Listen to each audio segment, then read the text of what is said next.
Bismillahirrahmanirrahim. Assalamualaikum warahmatullahi wabarakatuh. Alhamdulillah. Wassalatu wassalamu ala rasulillah wa ala alihi wa ashabihi wa mawala amma ba'd.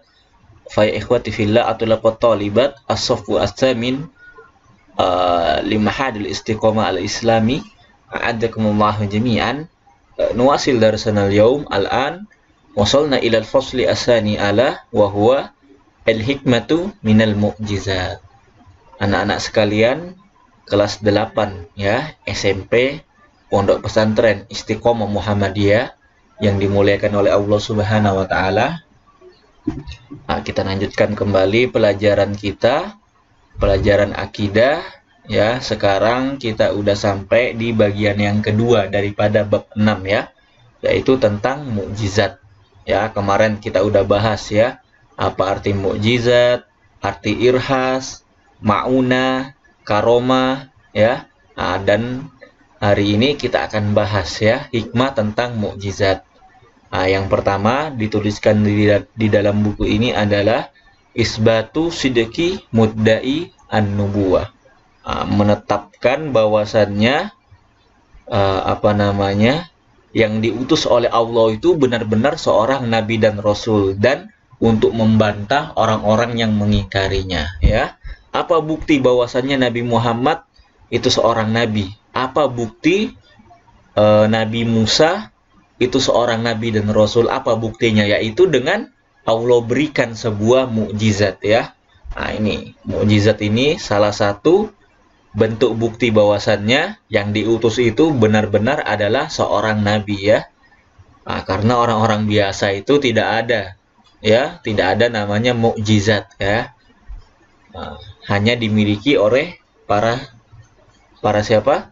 Para nabi dan rasul. Adapun ya kejadian luar biasa yang dialami orang soleh itu namanya karomah. Dan tetap ya, yang namanya karomah itu derajatnya di bawah apa? Di bawah mukjizat ya. Inna ma yajriha bi'tibari anna syawahid al-maddiyah wal ma'nawiyah al-khariqa lil mu'tamad al-ma'luf fil qawanin al-kaun wa anzimatihi. Ini sebagaimana kita bicarakan kemarin ya, mukjizat itu sesuatu yang di luar akal dan nalar manusia. Contohnya ya, Nabi Musa ketika memukulkan tongkatnya itu ke mana? Ke Laut Merah ya, langsung Laut Merahnya itu terbelah ya. Langsung Nabi Musa dan para pengikutnya, kaumnya itu langsung menyeberangi Lautan Merah itu ya. Ini di luar nalar manusia ya. Ada nggak zaman sekarang orang yang bisa begitu ya? Nggak ada ya. Walaupun dengan teknologi secanggih apapun, pasti akan susah ya.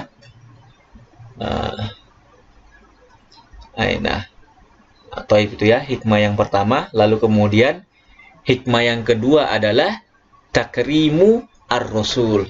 Bentuk pemuliaan Allah terhadap rasulnya, yaitu dengan memberikan mukjizat kepada para nabi dan rasulnya. Fahiya ila janibi ma tahmiluhu min kauniha dalilan ala sidqihi fi ma yaddaihi min risalah faqad takunu takriman lahu. Selain menjadi bukti bahwasannya yang diutus itu seorang nabi, mukjizat ini juga bentuk pemuliaan kepada para nabi dan rasul. Kama hiyal hal fil mu'jizah Isra wal Mi'raj. Sebagaimana mukjizat Isra dan Mi'raj ya. Ini dia, Isra dan Mi'raj itu juga salah satu mukjizat Nabi Muhammad SAW. Mengapa? Karena hanya nabi seseorang ya. Hanya nabi seseorang ya, tidak ada nabi lain, manusia lain yang pernah naik ke langit ketujuh ya. Itu hanya Nabi Muhammad SAW ya. Bayangkan ya, nabi ketika itu ya naik ke mana? Ke langit ketujuh itu, ke Sidratul Muntaha itu tidak memakai pakaian astronot, hanya mengendarai hewan buruk ya, yang kecepatannya itu lebih cepat daripada kecepatan cahaya ya. Masya Allah ya, itu mukjizat ya yang hanya diberikan kepada Nabi Muhammad SAW. Coba kita lihat astronot, coba lihat astronot ya, ketika ketika berada di luar angkasa pasti memakai pakaian astronot. Andaikan ya pakaian astronotnya atau kostum ya, baju astronotnya itu dibuka, helmnya aja dibuka, maka langsung akan mati ya, karena tidak ada oksigen di luar angkasa. Nah, tapi Nabi Muhammad SAW diberikan mukjizat ya untuk bisa melewati luar angkasa ini tanpa mengalami kendala atau masalah sama sekali ya. Nah, itu hebatnya Nabi Muhammad SAW. Sampai mana tadi? Nah, ini Isra Mi'raj ya. Nah, ini juga Isra Mi'raj ini bentuk pemuliaan ya dari Allah Subhanahu wa taala kepada siapa? Kepada baginda Nabi Muhammad SAW. Nah, ketika itu ya sebelum Nabi Muhammad SAW Isra dan Mi'raj itu, keadaannya Nabi Muhammad itu sangat sangat memprihatinkan sekali ya. Nabi Muhammad SAW banyak mendapatkan gangguan, banyak mendapatkan ancaman, pembunuhan, ya, dan ketika itu meninggal ya siapa? Zaujatuhu Khadijah ya. Ini istri pertamanya beliau ya, yaitu Khadijah ya. Ini orang yang paling yang paling dicintai oleh Rasulullah ya. Ini bahkan dalam riwayat itu Siti Aisyah ya. Aisyah ya, istri paling mudanya Nabi itu cemburu kepada orang yang sudah meninggal. Siapa?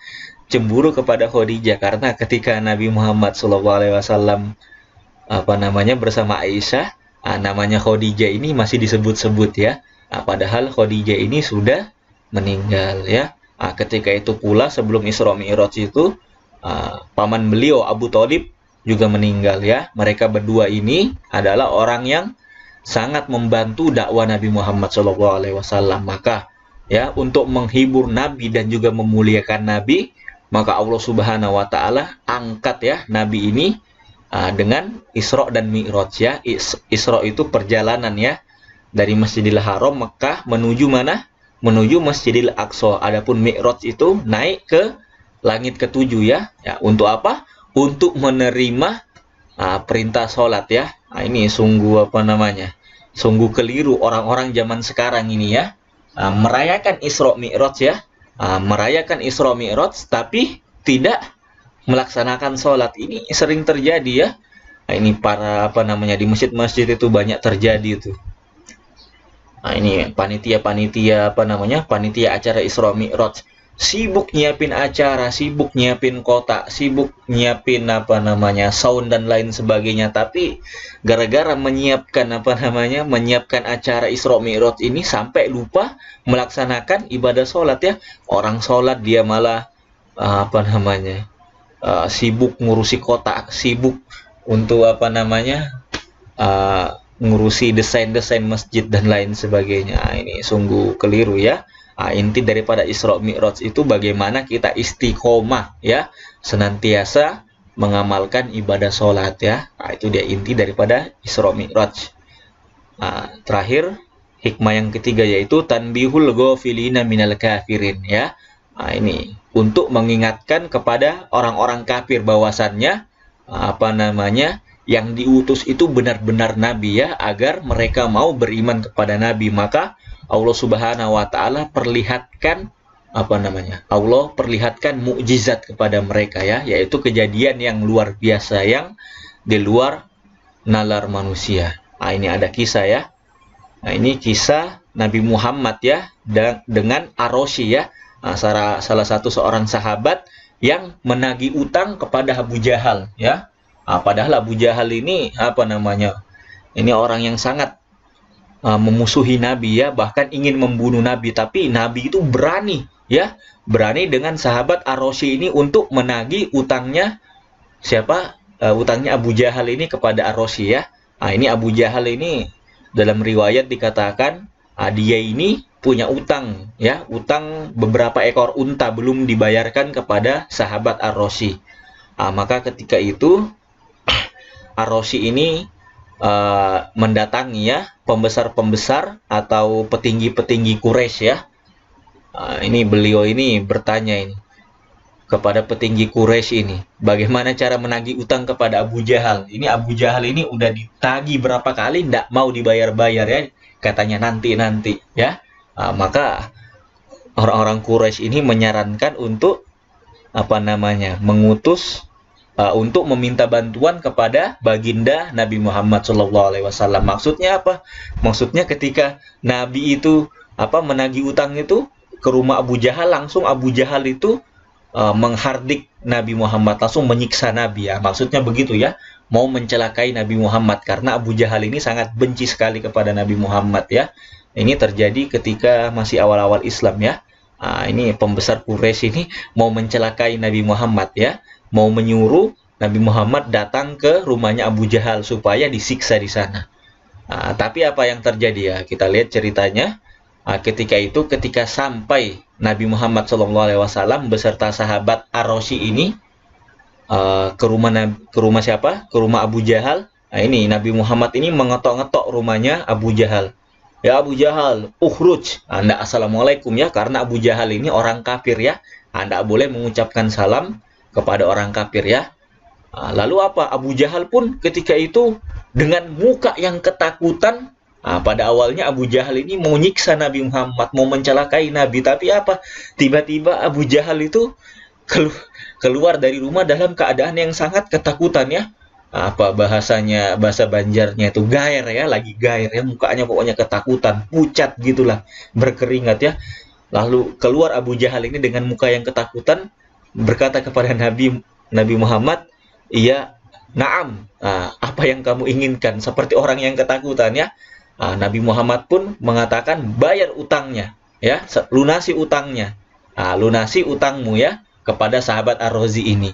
Langsung ya, Abu Jahal ini lari ke birit-birit, langsung ngambil duit dan langsung membayarkan utangnya kepada sahabat Ar-Razi ini. Dan ketika itu Nabi pun pulang ya. Ketika itu para pembesar-pembesar dan petinggi Quraisy itu mereka ini melihat ya, mereka heran ya. Mereka kira Abu Jahal keluar langsung menghajar Nabi, tapi Abu Jahal marah, pucat ke birit-birit ya, ketakutan ya. Lalu ketika Nabi pulang pun petinggi Quraisy ini ya, tentunya orang-orang kafir Quraisy ini bertanya kepada Abu Jahal, ya Abu Jahal, waihak, celaka kamu, kenapa kamu lari terbirit-birit, kenapa kamu ketakutan kepada Muhammad ya. Lalu apa kata Abu Jahal ya? Ini kata Abu Jahal, waihak, celaka juga kalian ya. Ini Aina. Ketika Nabi Muhammad memanggil Abu Jahal dari luar, ini niatnya Abu Jahal ini mau mencelakai Nabi, tapi ketika itu langsung ya Abu Jahal itu melihat unta yang sangat besar. Ini di dalam rumahnya itu unta yang sangat besar, yang mana unta itu memiliki gigi yang besar dan juga runcing ya. Dan ya ini wallahu lau abaitu la akalani. Dan ketika itu kalau misalkan Abu Jahal itu tidak menjawab panggilan Nabi ya, langsung onta itu memakan Abu Jahal ya, dengan gigi yang besar dan gigi yang tajam itu ya.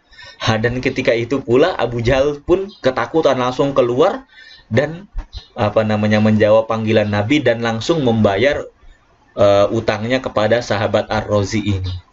Itu ya kisahnya ya. Ini salah satu mukjizat ya. Mukjizat Allah yang diberikan kepada Nabi Muhammad SAW ya.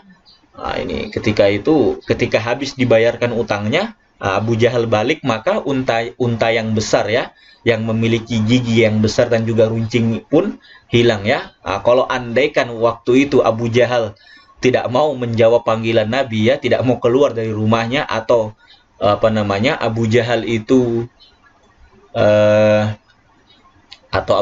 itu langsung mencelakai Nabi, memukul Nabi, maka langsung dimakan oleh unta yang besar itu ya. Ini dia ceritanya ya. Ini terdapat di Dalailu Abu Nuaim ya. Ini kitabnya halaman 272 dan 274. Ini saja yang Ustadz dapat sampaikan. Lebih kurangnya mohon maaf. Hadanallahu wa iyyakum. Subhanakallahumma wa bihamdika asyhadu an la ilaha illa anta astaghfiruka wa atubu ilaik. Assalamualaikum warahmatullahi wabarakatuh.